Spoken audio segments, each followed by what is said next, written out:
Hi friends, welcome to I Choose Kitchen.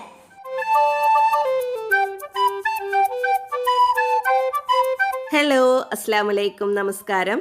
അപ്പോൾ എല്ലാവർക്കും thumbnail കണ്ടപ്പോൾ തന്നെ മനസ്സിലായിട്ടുണ്ടാവും ഞാനിന്നൊരു സ്നാക്കാണ് ഉണ്ടാക്കുന്നത്. ചോറ് വെച്ചിട്ടാണ് സ്നാക്ക് ഉണ്ടാക്കുന്നതെന്ന് എല്ലാവർക്കും മനസ്സിലായിട്ടുണ്ടാവും. അപ്പോൾ നമുക്ക് എളുപ്പത്തിൽ ഉണ്ടാക്കാൻ പറ്റിയ ഒരു സ്നാക്കാണിത്. നല്ലൊരു കിടിലൻ സ്നാക്കാണ് കേട്ടോ. നമുക്ക് ചോറൊക്കെ ബാക്കി വരുമ്പോൾ ഉണ്ടാക്കാൻ പറ്റിയ നല്ലൊരു അടിപൊളി സ്നാക്കാണിത്. അപ്പോൾ എല്ലാവർക്കും ഇഷ്ടപ്പെടുകയും ചെയ്യും. അപ്പോൾ നമുക്കിത് എങ്ങനെയാണ് ഉണ്ടാക്കുന്നതെന്ന് നോക്കാം. അതിന് മുന്നേ എൻ്റെ ചാനൽ ആദ്യമായിട്ടാണ് നിങ്ങൾ കാണുന്നതെങ്കിൽ അല്ലെങ്കിൽ ഇതുവരെ സബ്സ്ക്രൈബ് ചെയ്തിട്ടില്ലെങ്കിൽ തീർച്ചയായിട്ടും സബ്സ്ക്രൈബ് ചെയ്യണം. സബ്സ്ക്രൈബ് ചെയ്യുമ്പോൾ തൊട്ടടുത്തൊരു ബെല്ലൈക്കൺ കാണാം. അത് ക്ലിക്ക് ചെയ്യുമ്പോൾ 3 ഓപ്ഷൻസ് വരും. അതിൽ ഓൾ ക്ലിക്ക് ചെയ്യണം. എങ്കിലേ ഞാൻ വീഡിയോസ് അപ്ലോഡ് ചെയ്യുമ്പോൾ നിങ്ങൾക്ക് നോട്ടിഫിക്കേഷൻ കിട്ടുള്ളൂ. അപ്പോൾ നമുക്ക് വീഡിയോയിലേക്ക് കിടക്കാം. അപ്പോൾ ഞാനൊരു ബൗളിലേക്ക് 2 കപ്പ് ചോറ് ഇട്ട് കൊടുക്കുന്നുണ്ട്. ഇനി ഇതിലേക്ക് സവാള ചെറുതായി അരിഞ്ഞത് ഇട്ട് കൊടുക്കാം. മീഡിയം സൈസ് വലുപ്പത്തിലുള്ള ഒരു സവാള അരിഞ്ഞതാണ് ഞാനിപ്പോൾ ഇട്ട് കൊടുക്കുന്നത്. 2 പച്ചമുളക് ചെറുതായി അരിഞ്ഞതും ഇട്ട് കൊടുക്കാം. 1 ടീസ്പൂൺ വെളുത്തുള്ളി ചതച്ചതും 1 ടീസ്പൂൺ ഇഞ്ചി ചതച്ചതും ഇട്ട് കൊടുക്കാം. കുറച്ച് മല്ലിയില ചെറുതായി അരിഞ്ഞതും ഇട്ട് കൊടുക്കാം.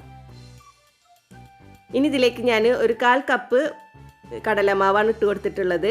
1/4 ടീസ്പൂൺ മഞ്ഞൾപ്പൊടി ഇട്ട് കൊടുക്കാം.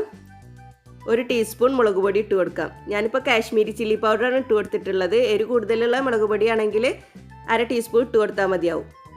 1/2 ടീസ്പൂൺ കുരുമുളക് പൊടിയും ഇട്ട് കൊടുത്തിട്ടുണ്ട്. ആവശ്യത്തിനുള്ള ഉപ്പും കൂടി ചേർത്ത് കൊടുത്തിട്ട് നന്നായിട്ടൊന്ന് മിക്സ് ചെയ്ത് കൊടുക്കാം.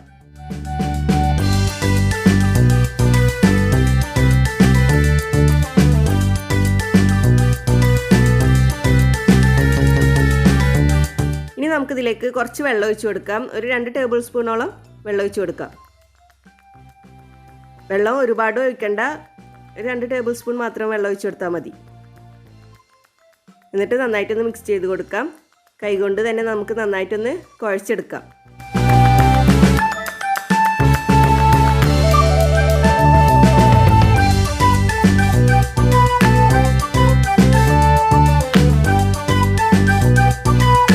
ഇനി ഇതിൽ നിന്ന് കുറച്ചെടുത്തിട്ട് ഉരുളാക്കിയിട്ട് ഒരു ഓവൽ ഷേപ്പ് ആക്കിയെടുക്കാം. ഇതുപോലെ ആക്കിയെടുക്കാം. നിങ്ങൾക്ക് വേണമെങ്കിൽ സർക്കിളിലും ആക്കിയെടുക്കാം കേട്ടോ. ഞാനിപ്പോൾ ഈ ഷേപ്പിലാണ് ഉണ്ടാക്കിയെടുക്കുന്നത്. ഇനി നമുക്ക് ഫ്രൈ ചെയ്തെടുക്കാം. അതിന് വേണ്ടിയിട്ട് ഞാനൊരു പാൻ അടുപ്പത്ത് വെച്ചിട്ടുണ്ട്. അത് ചൂടായാൽ നമുക്ക് അതിലേക്ക് കുറച്ച് ഓയിൽ ഒഴിച്ചു കൊടുക്കാം. ഓയിൽ ചൂടായാൽ നമുക്ക് ഇതിലേക്ക് ഇട്ടിട്ട് ഫ്രൈ ചെയ്തെടുക്കാം.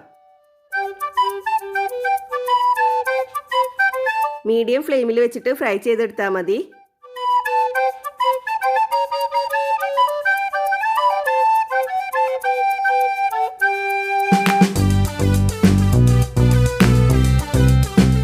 ഒരു സൈഡ് വേവുമ്പോൾ നമുക്ക് തിരിച്ചിട്ട് കൊടുക്കാം.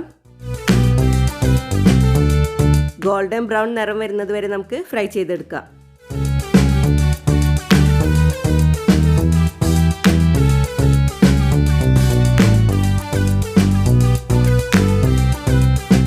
ഇപ്പോൾ ഗോൾഡൻ ബ്രൗൺ നിറം വന്നിട്ടുണ്ട്. നമ്മുടെ സ്നാക്ക് റെഡി ആയിട്ടുണ്ട്. ഇതിൽ നിന്ന് നമുക്ക് കോരി മാറ്റാം.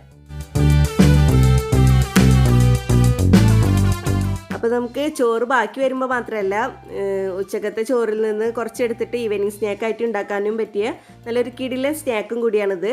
അപ്പോൾ എല്ലാവരും ഒന്ന് ട്രൈ ചെയ്ത് നോക്കണം. നമുക്ക് ബാക്കിയുള്ളതും കൂടി ഫ്രൈ ചെയ്തെടുക്കാം.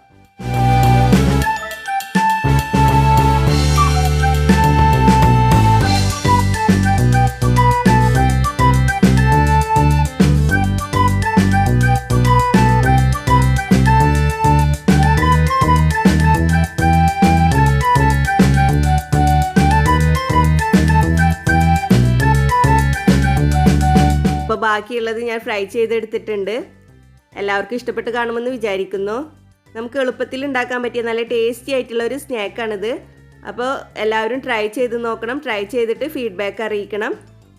ഇനിയും ഇതുപോലുള്ള വീഡിയോസുമായി വരാൻ നിങ്ങൾ എൻ്റെ ചാനൽ സബ്സ്ക്രൈബ് ചെയ്യണം. സബ്സ്ക്രൈബ് ചെയ്താൽ ബെല്ലൈക്കൺ ക്ലിക്ക് ചെയ്യാൻ മറക്കരുത്. എങ്കിലേ ഞാൻ വീഡിയോസ് അപ്ലോഡ് ചെയ്യുമ്പോൾ നിങ്ങൾക്ക് നോട്ടിഫിക്കേഷൻ കിട്ടുള്ളൂ. വീഡിയോ ഇഷ്ടപ്പെട്ടാൽ ലൈക്ക് ചെയ്യുക, ഷെയർ ചെയ്യുക. Please subscribe, comment, like and share.